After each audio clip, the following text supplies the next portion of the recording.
here's the anatomy of your plane. So this is the cap iron. Here's your, it's called a double iron because it has a chip breaker and the actual blade, which is the iron, right? And then it has this one nut. So you just use the cap iron and loosen it. And you can either slide it out through there or completely take it off. Now this guy needs to have a flush face right here. So this will be the first thing that you sharpen. To sharpen this, you just kind of, so you take it over here, put it flat, and then drop it down a little bit. Back and forth like that.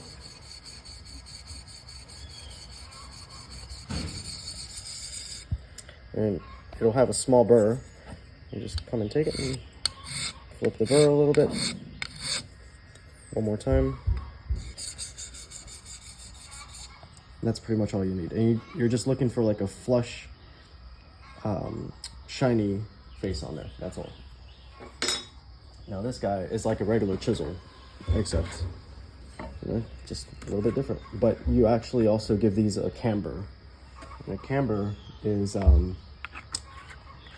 because you're going with that plane like this, you don't want the edges to dig into the wood, right? So you want to get these edges almost like feather it out. Okay, so the same thing, you just find that edge like that, give it a couple passes, and then as you're going, you lift one side, and then you lift the other side.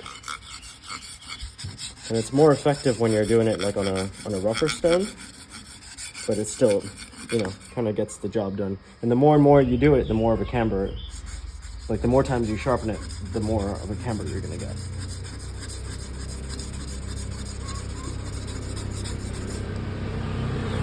Same thing, you're looking for that burr, and it's there. Okay.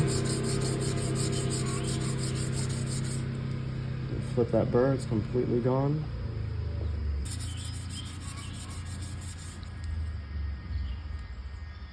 Yep, and maybe one more time on the fine.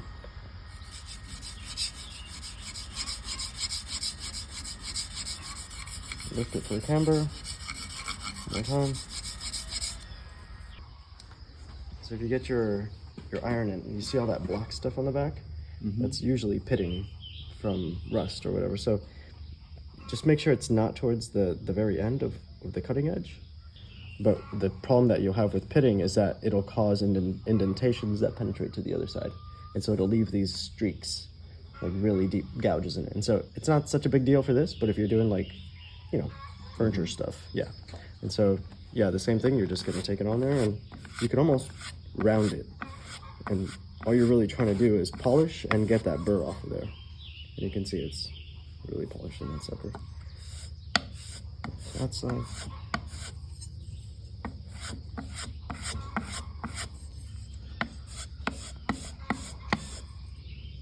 Cool. All right, so now we're gonna,